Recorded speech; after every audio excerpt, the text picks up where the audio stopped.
حتما شما هم این تصاویر رو در فضای مجازی دیدید.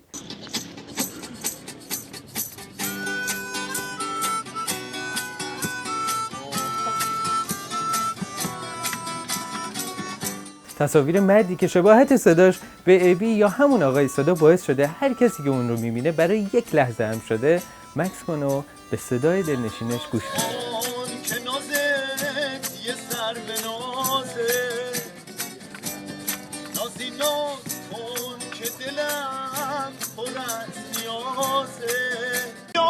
خوش پا گرفتی تو شبام از یه دنیای دیگه قصه ها گفتی برام هنوز از حرم تنه داره میسوزی تنم. گیلا مدیا تصمیم گرفت که ایشون رو پیدا کنه تا بیشتر با ایشون آشنا بشیم.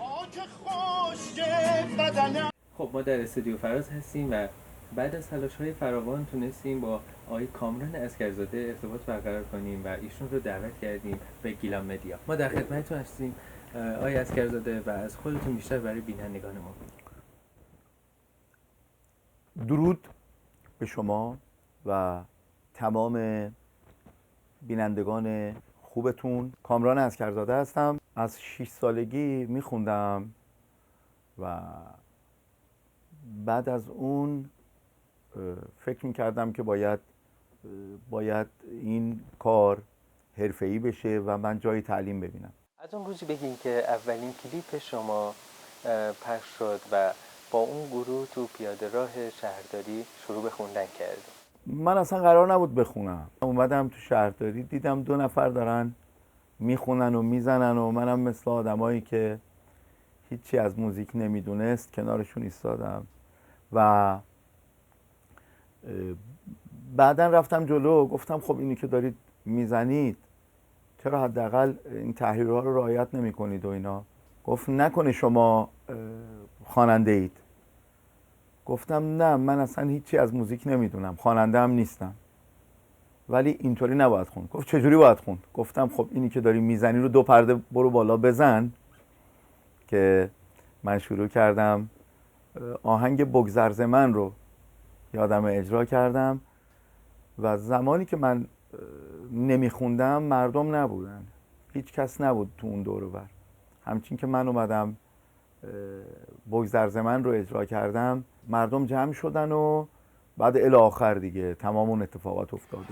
شاخ گل حیات ما به آب و رنگش مینازه اما تو که خونه باشی ای پیش تو رنگ میبازه اما تو که خونه باشی ای پیش تو رنگ میبازه. وقتی که داستان زندگی شما رو که شنیدیم برای ما خیلی جالب و البته تأمل برانگیز بود. قطعا برای بیننده های ما هم میتونه جالب باشه. میخواین ازش صحبت کنیم؟ داستان زندگی من داستان زیاد جالبی نیست. من از خانواده متوسطی بودم با فراز و فرودهایی که توی هر خانواده اتفاق میفته. من سال 1395 من وارد انتقال خون شدم به عنوان کارگر شرکتی. بگذاریم که حالا دادن حقوق به ما کارمندان شرکتی با مشکلات عدیده‌ای مواجه میشد، دیر به دیر به ما میدادن به عنوان کارگر یا کارمند شرکتی در انتقال خون. منتها آخرش با تهمت‌های فراوانی، با دسیسه‌های فراوانی که اصلاً در شأن و شؤون و شخصیت من نبود ما رو اخراج کردن و اون کار میتونست برای من و مادرم خیلی خوشحال کننده باشه. منتها تهمت‌هایی رو به من زدن که اصلاً در حد شأن و شؤون من نبود. من از سال 74 جویای کارم به عنوان یه نابینا، به عنوان یه کمبینا. بهزیستی یه کارشکنی داشته. استانداری میگفته اصلا نابیناها برای وام برای کار پیش ما نیان. فرماندار بندر انزلی یکی پس از دیگری. دست رد به سینه ما زدن. به خاطر همین از مسئولین هیچ انتظاری ندارم، چون میدونم هیچ کاری واسه من نمیکنن. آقای کامران عسکرزاده عزیز، تعطیلاتتون تا چه مقطعی بود؟ بماند. چه فایده ای داره؟ من از این رشته استفاده نمی کنم. هیچ فایده ای نداره بازگو کردن این. امروز من به خاطر موسیقی خدمت شما رسیدم و گفتن پاره‌ای حرف. من الان با یک فرد عادی هیچ فرقی ندارم.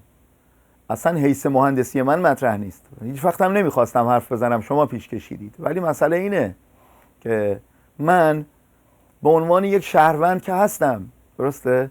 حالا باسواد یا بی سواد، مهندس غیر مهندس، این فرق نمیکنه. مسئله اصلی اینه که ما کار نداریم. چون کار نداریم نون نداریم. چون نون نداریم خونه نداریم. من الان 47-8 سالمه، من خونه ندارم. چرا نباید داشته باشم؟ الان با 10 میلیون تومنم هیچ کس نمیتونه خونه اجاره بکنه. خب پس من کی میتونم دارای خونه باشم؟ من کی میتونم خانواده تشکیل بدم؟ اینا همه دغدغه‌های منه که نمیخواستم وقت مصاحبتون رو بگیرم و راجبش صحبت کنم. وقتی از من میپرسید، حرف پیش میکشید، من مجبورم که این دغدغه‌ها رو بیارم وسط. خدمت شما از خواننده‌های داخلی کسی هست که صداش برای شما جلب توجه کرده باشه؟ بله. میشه اسم ببرید؟ من از آقای حامی، مانی، محمد اصفهانی، همایون شجریان خیلی لذت میبرم.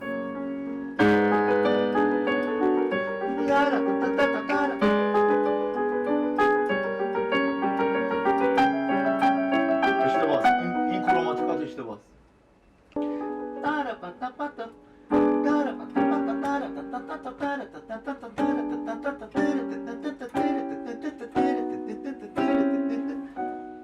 پیانو همون میزنم. فلوتو نگاه کن، شما باید پایت فلوتت باشه. نه من پیانوشو دارم میزنم. باید پایت فلوتت باشه. کامنت گذاشته بودن تو این اینستا، دندون نداره. ما بچه کارگریم، ما با این دندونا سیم لخت میکردیم. بگذاریم که جنس دندونای من خوب نیست، با کوچکترین تلنگری میشکنه. ویتامین تو بدن نداریم که. خب بعد خدمت شما عرض کنم، یه کسی گفته بود وقتی میخونه قیافش ترسناکه، قیافش رو ترسناک میکنه. من نمیدونم، من فکر نمی کنم شبیه هیچ یک از این هیوله ها باشم. بعد شما چرا صدای منو نمیشنوید؟ چرا حرفهای منو نمیشنوید؟ عسکرزاده عزیز، فکر کنید الان فرماندار انزلی یا مسئولان بلندپایه استان صداتون رو میشنون، چی میخوایم بگین؟ چه درخواستی ازشون دارید؟ آخه چی کار باید بکنن؟ اونا هیچ کاری نمیکنن. اونا هیچ کاری نمیکنن برای من. همه به فکر خودشونن، هیچ کس به فکر طرف مقابل نیست. درخواست من درخواست خونه است. من درخواست خونه دارم. من درخواست پول برای ادامه زندگی دارم. من درخواست کار دارم. میگن کار نیست.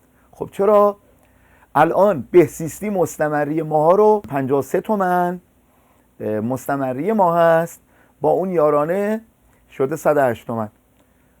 من از آقای دکتر نوبخت، از آقای فرماندار، از استاندار رشت، از رئیس بهزیستی رشت و تهران میپرسم که بنده این 108 تومن رو به شما بدم چقدر تو جیبت دووم میاره؟ آقای مسئول، شما برای دغدغه و برای نوع زندگی ما چی تدوین کردی؟ چه تمهیداتی رو در نظر گرفتی؟ و یک دنیا غم توی دل منه و فقط خدا شاهد دل منه. اگر یک کسی یا مجموعی حاضر شه روی صدای شما کار کنه، دوست دارین این حرفه رو ادامه بدید؟ مثلا اگر یه ویدیو به دست آقای آریا عظیمی نژاد برسه و بخوان روی شما کار کنن، نظرتون چیه؟ چه کسی از پیشرفت بدش میاد؟ چه کسی از تغییر بدش میاد؟ طبعا من هم از اون دسته انسانهایی هستم که چون اون راه روزنه رو ندیدم امید ندارم، چون تا به امروز حساب اینو میکنم نه بدهکارم نه طلبکارم، نه پولی دارم که به تنظیم کننده آهنگساز بدم، نه اسپانسری دارم، نه نه نه نه نه نه. چون اینا نبوده من تا به امروز گفتم آقا با توجه به چیزایی که نیست من امید به آینده‌ای ندارم. حالا اگر شخصی عزیزی حاضر بشه خب چه بهتر، بنده بسیار با کمال میل دستشونم میبوسم و از این فرایند خوشحال هستم و استقبال میکنم. خیلی میگن بعضی از کارها کپیه. من اصلا قصد ندارم. من ببینید من در واقع از اون دسته افراد هستم. من فقط خوندم که یک حالت نوستالژیکی رو برای دل مردمم ایجاد کرده باشم و دل مردمم رو شاد کرده باشم. از آقای ابی هم خوندم. وقتی که من میام از ایشون میخونم باید خط به خط مثل ایشون بخونم تا اون شخصی که میشینه اینو گوش میکنه اون خاطره توش زنده بشه. وقتی که من میگم بگذر ز من ای آشنا چون از تو من دیگر گذشتم، این مثاله. این در ذهن شنونده من هیچ خاطره رو به وجود نمیاره. این میگه چی داره میگه؟ این داره حرف میزنه.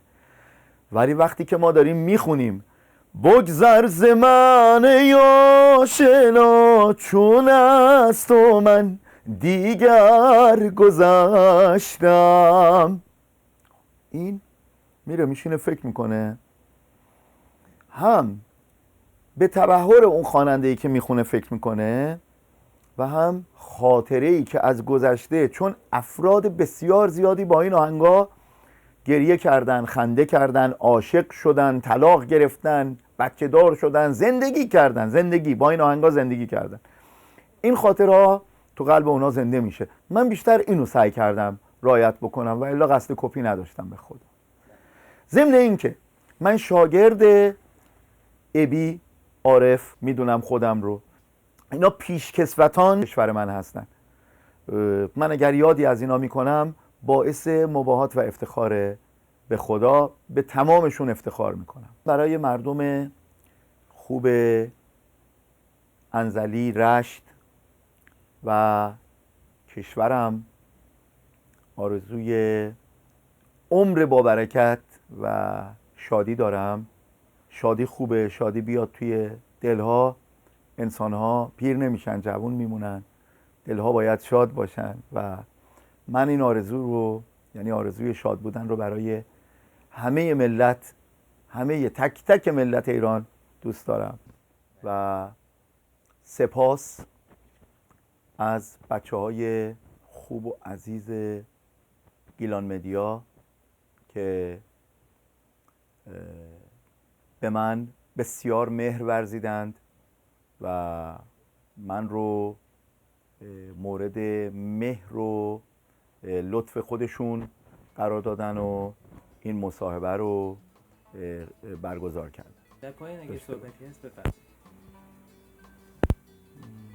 صحبت که دوست دارم مسئولینی که صدای ما رو میشنون ما رو درک بکنن. ما خانواده اینا هستیم، برادران و خواهران و دوستداران. ما به هر حال یه انسان‌هایی هستیم که من به نمایندگی از تمام دختران و پسران و نابینایان صحبت میکنم. ما هستیم دیگه، نمیتونید که این کار بکنید. به ما زندگی بدید اگه امکانش هست، به ما فرصت زندگی بدید، زندگیمون از ما نگیرید. من خالی از عاطفه و خشم، خالی از خویشی و غربت، گیج و مبهوت بین بودن و نبودن.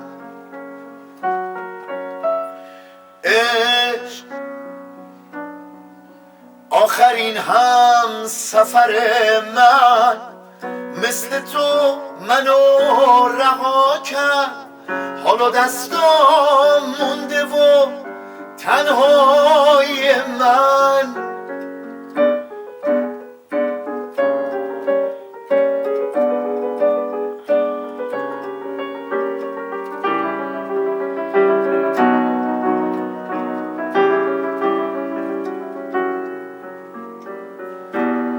ای دریغ از من که بی خود مثل تو گم شدم تو ظلمت تن. ای دریغ از تو که مثل عکس عشق هنوزم داد میزنی تو آینه من.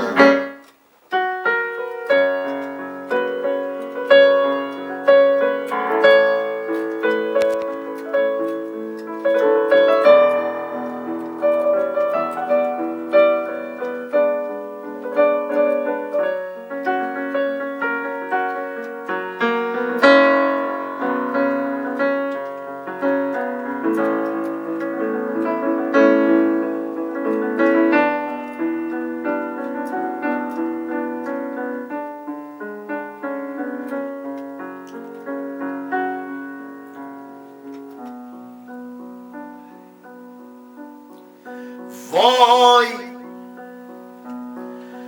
گریمون هیچ، خندمون هیچ، باخته و برندمون هیچ، تنها آغوش تو مونده غیر از اون هیچ.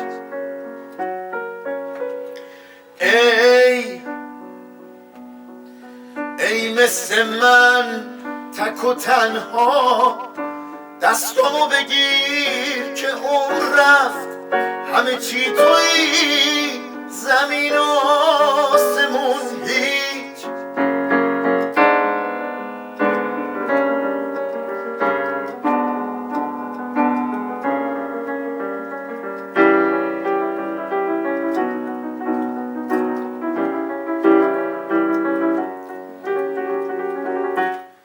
در تو میبینم همه بود و نبود، بیا پر کن منو ای خورشید دل سرد. بی تو میمیرم مثل قلب چراغ، نور تو بودی که منو از تو جدا کرد.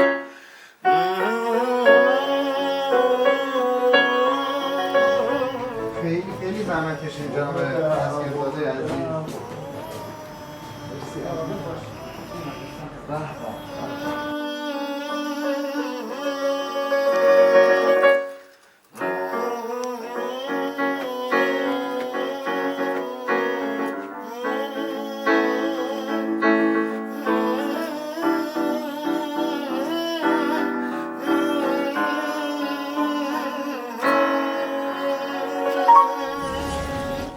گیلان مدیا، رسانه‌ای با سلیقه شما.